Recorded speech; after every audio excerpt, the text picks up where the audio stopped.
I can't You hear ready? you. I can't hear you on this one. No. I don't have a mic. No, I can't hear you. Oh, hello. Check, check. 1, 2, 3. Check, I'll check. say One, it two, loud. three. I'll say it loud.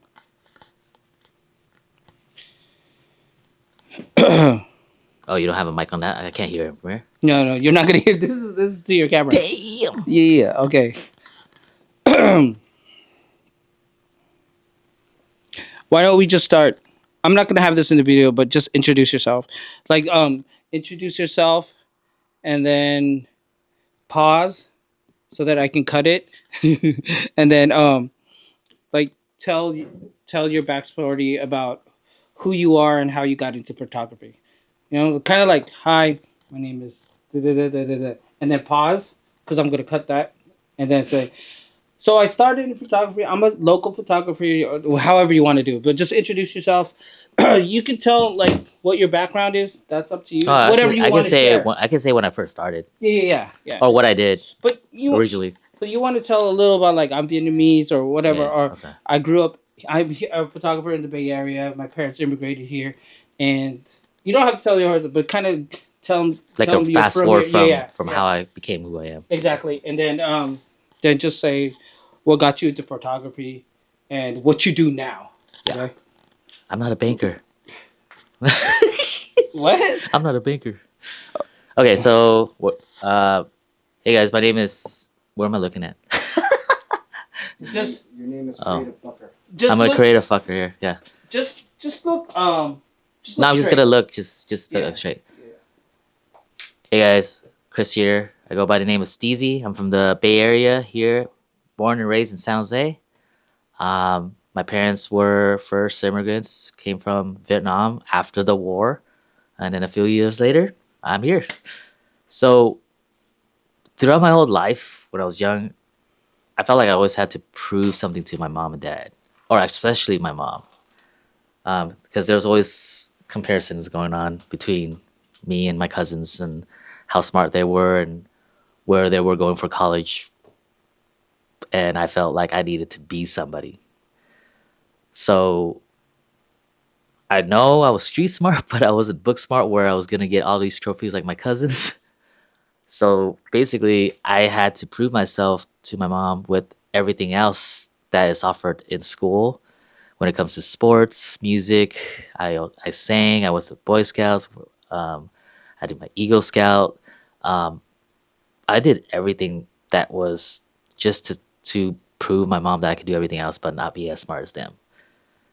So through high school, got I graduated, went to college, and I realized that something's missing through the 20s, and I understand that I had to make those mistakes to figure out what I needed to do and what I wanted to be.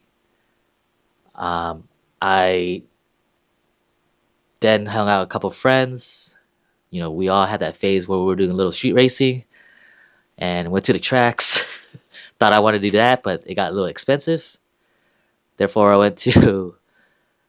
Then my friend started a DJ. So I enjoy music, but I always felt the need to do something with my camera, and that was with my first. It was foremost was I did a little film in high school, and that's why I wanted to transition into photography.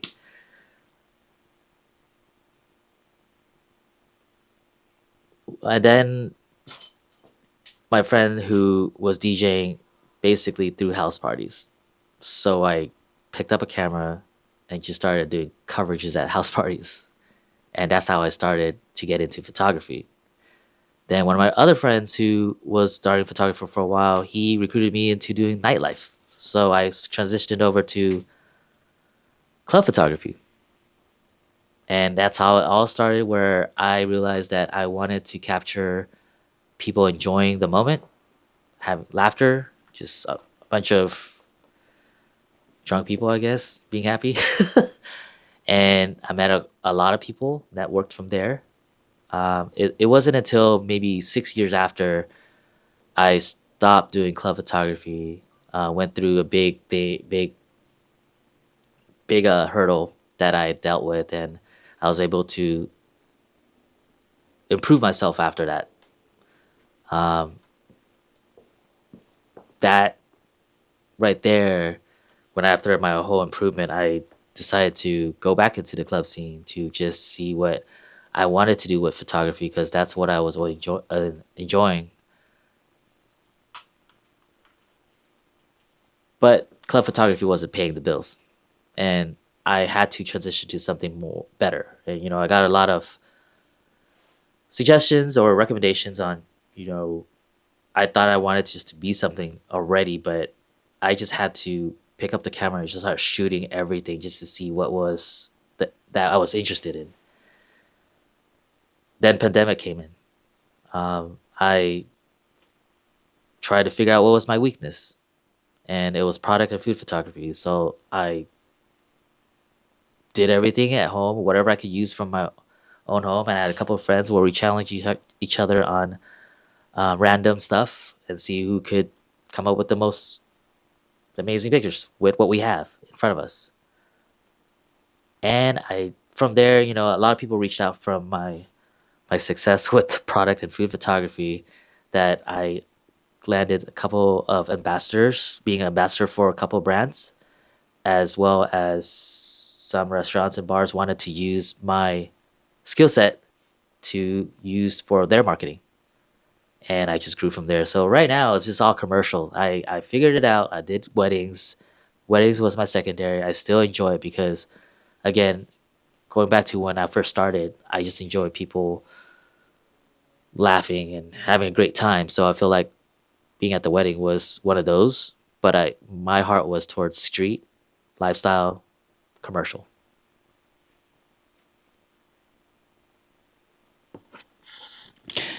Okay. What people, when people look at your photos years from now, what story do you hope they see?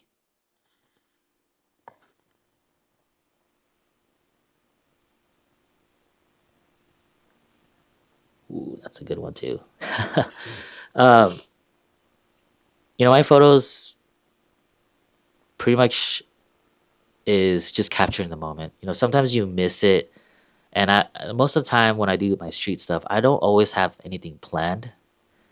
So, my style is just go out there and just take as many pictures. You never know what is gonna be good. You can't really plan what needs to be good because then it's not real, right? And I understand it's subjective, but like you won't be able to capture it if you don't shoot. And sometimes that shot comes out to be the most amazing shot.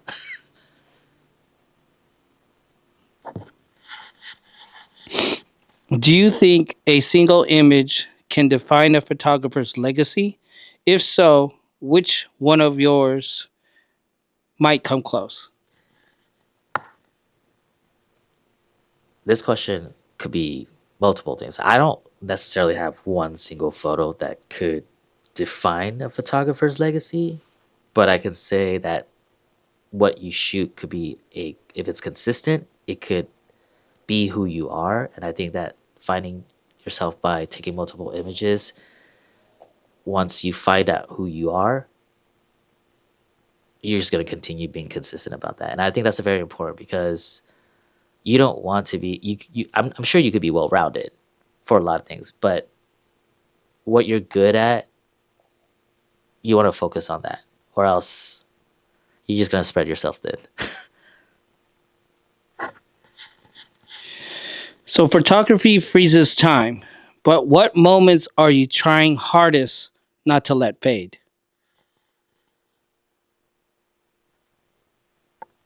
I think it goes down to emotions. Um, it's just you can't let that fade. It's all happiness here, and we're going through a lot nowadays, and I'm sure a lot of people are, and it's hard to kind of to keep that, but you just got to be strong about it, and showing more positivity through your images, which I do, gives the people to understand why I'm capturing happiness because we're in a world that is like pretty negative.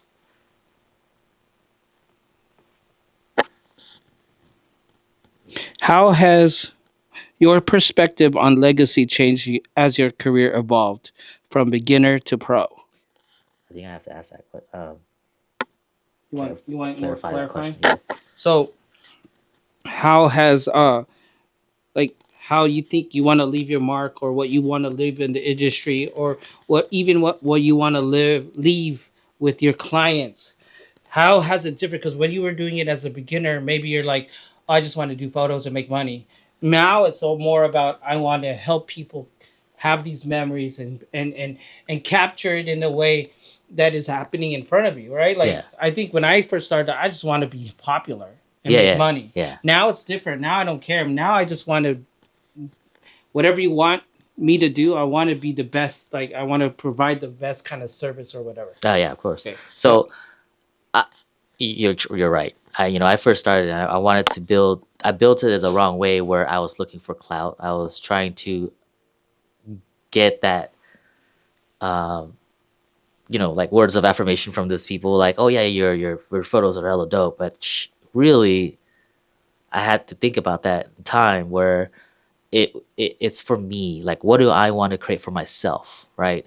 That will leave a mark in the future. So again, like I stress that out to my friends, like my team, and to tell them, like, don't chase the cloud, because if you're truly passionate about what you do and growing, then that shouldn't be the number one thing, right? Because why are you here? What are you trying to create? And then the thing that I'm trying to create is to leave emotions is very important. Like, just to be happy about who you are, and be comfortable of what you do, right? So if you can't be comfortable in your own skin and confident about that, not arrogant, um, then maybe it's not the right thing for you to do. So with all this, like, you have to be passionate about it, man. You can't just go here just for the cloud, because you're doing the wrong. You're basically just chasing the wrong things. okay. Are there personal or cultural stories you feel responsible to document through your lens? Cultural. So it's asking if you are there personal or cultural. So you don't have to go with the cultural Uh if you huh. don't Uh want huh. to, right? Stories you feel responsible about documenting on your lens. Yeah. Well, in the personal side of things, I feel like it is. I mean, cultural could be weddings, right? It could be because I'm doing a lot of different cultural weddings, and I learn a lot about each wedding because of how they are doing, or what they do to be happy in those times, right? In the personal side, it's I feel responsible because, again, you can't recreate that memory again. So the time you take that image, or the time you record that image or video, right? They're not able to actually act that way again, because that was the moment they were happy, or whatever that they may feel that or ecstatic about. You can't tell them, hey, can you try to be happy again? That then it's just all fake. So I feel like, yeah, my what I create or what I capture is important, because I want them to be able to look back later and say, this is how my life started. Whether it's a wedding, whether it's a career, whatever that may be, it's just to be able to relive that moment and say, I remember this feeling. That was good. What do you want your portfolio to say about you, or as a person, not just as a photographer? Honestly, I think, like, because I originally started street and events, it tells a lot of people that I want to network. I am easily approachable, and to be able to just be curious and learn about other people. I kind of figured out myself that I'm here to help out people, and that's what I really wanted to do. That's my goal, whether it's your life or not. Um, and that's what I want people to see me as a person. Is I'm easily approachable, so don't be scared to come up to me. I want to just be able to talk about life, and when you tell me things, I'm here to listen. Okay. Let me just move this camera. Yep. So I'm on a different angle. Getting a B cam, C cam, another way right here. You know what I mean? Yeah, yeah. That's good.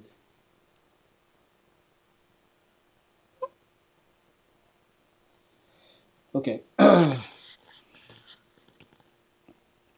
Which project or shoot felt most meaning to you and why so far? Ooh. I again, it's this. There's no single project or you know shoot that felt meaningful because every of my shoot is meaningful in my eyes because I am helping them create something that they have a vision of. They just couldn't put it out. They talk about it. They just couldn't recreate that. And I think that's everybody that I shot for or capture. I don't want to use the word shot or shoot. Okay. Have you ever taken a photo you didn't realize was important until much later? I talked about this with you earlier, but I have the shot that I'm always proud of in and that would be during the pandemic, 87. The shot was towards SAP Center.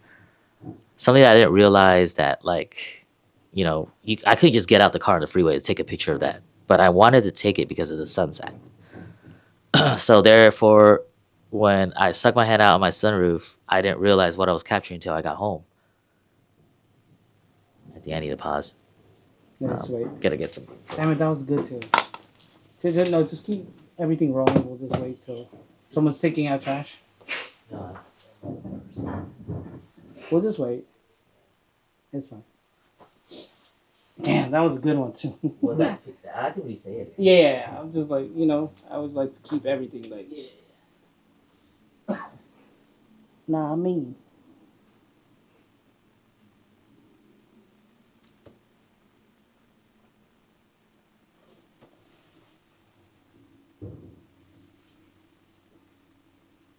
We're almost done, Chris. We only have. We only have two more after this. Yeah. What was that question again? Oh yeah, the capture. The capture, yeah. And you're just gonna have to send me that photo too. Oh, okay. Deep hose Hmm? The line was good, I know. I like it. The shot from here is really good too. I really like that. I want to copy it, but then I'm just gonna get it from you. So. Oh yeah. Yeah. Do you have your laptop or? No. You could just Google Drive it, right? I did. Shouldn't be that big, right? It's 10 minutes away. I think I can finish this question. Right? No, not that guy. My other friend coming. Yeah. We're almost done. Turn off the lights. We are continuing from this part here. I'll just say the question so you can get. Yeah, for sure. Hopefully, I can say it better than last time. Have you ever taken a photo? Have you ever taken a photo you didn't realize was important until much later? Yes, I was saying. I was talking to you about this earlier, and it seems to be the picture that I always share in any type of gallery or what I'm proud of. So basically, it was during the pandemic. I decided to drive, and I wanted to capture what seems to be a great sunset down 87 and towards SAP Center. And I just parked real quick on the freeway, which was dangerous because it's very narrow. Wasn't a place for you to stop. Um, and I stuck my hand out, just took the picture. So I didn't realize what it was until I got home. And when I got home, it is during the pandemic time. I didn't really take it as, hey, I'm going to capture something that's empty. It was just basically empty. So it was just palm trees straight down the middle. I lined it, perfect sunset. And that to me was a powerful image to me, is because when it would be something like this during the day or sunset that you can capture an empty street and the perfect sunset. Not aside from nighttime. And I felt like that was always the image that I always turned into any type of gallery because you can't recreate that one unless you use AI or whatever it is, but that's not possible. And that won't be real. Good, good, good. Okay. Um, if photography was taken away from you tomorrow, what would you hope the world remembers you for? Yeah, I can still do videography, right? Because this is just strictly photography. Now I just gotta. If they take that creative side out of me, I, like I said earlier in the beginning, I grew up doing a lot of things, and I always loved to do sports and just to be out there. So, the latest thing that I picked up was pickleball. I never thought I was gonna do it, but it had something to do with badminton or tennis, right? And that was something for me to kind of exercise with because as you get older, I just have this feeling I just need to be healthy some way or the other. So sports would be something, going to the gym or even just traveling. That would probably be ideal. I think what the question is if it was taken from you tomorrow, what do you hope people will remember you Yeah. about? Right? Like Yeah, yeah, regarding yeah. your photography. I So think let's say you couldn't do photography anymore, yeah. but what do you want people to remember? Well, I always help people because that's just my love language. I have the act of service just to be able to help everybody out. So whether I make a big dent or a small dent, it's not something that I want to get affirmation for, but it's just more of I'm just doing it because I that's just the person that I am. So if they were to look back, they're like, yeah, that guy always helps you without asking any questions, or just he just did it freely. Yeah, yeah. Good. Okay, last one. What advice would you give a young photographer who wants to leave more than just pretty pictures behind? So what is your last advice to anyone starting? I think the main thing is just to pay it forward. Like just to be helpful to the community. We're all here trying to be competitive, and you have to look at it this way: be competitive to yourself, and then help others just to be better. Level up in a way where we're not biting each other's heads off or something like that, because then you're just looking for respect in the wrong way, right? They respect you more of how you are versus what you take. So it shows in your pictures when you do that because you care. I just think like, yeah, just pay it forward. Like that's really what we need now in the world, and I think that's really what I'm my goal is just to be able to pay it forward with everybody else here. Okay, this isn't the question, but Again, uh, did it again. so the last thing, just do like an outro, like thanks for having me on here, Yeah, yeah, Steezy. If you want to follow me, put your socials out or yeah, whatever, or and then one last kind of like quote or message that you want to say before. yeah. Yeah. So, again, Emil, thank you for putting me on this podcast. It was great to be able to express how I feel about things, and as well as telling everybody about myself because that's not what I really do. I was always that guy behind the camera, and I wish I could be like a Banksy where nobody knows who I am. But unfortunately, I grew up in San Jose, and San Jose is very small, and everybody knows everybody. So that's not saying that's a bad thing. But to my message to all you guys before I leave here, um, my slogan is basically explore, create, and inspire. And again, that leads to paying it forward to be helping the community and helping everybody else out. Again, you remember you just can't recreate these images, and it's important that you're able to do that because you'll be happy about it when you do. And to catch me on my socials, STEEZC on Instagram. I'm usually there most of the time, and I usually respond fast if you do hit me up. I'm on TikTok, STEEZC, X, Threads, all that, same name. Catch me on there, and I will respond to you guys. You can say bye. Later, guys. Good, good, good. That was good. That was way better than the last one. Yeah. Now I'm gonna break all this shit down. That's good.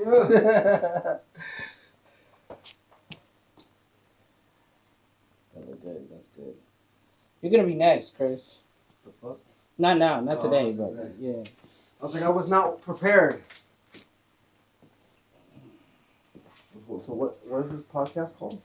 Oh, so I'm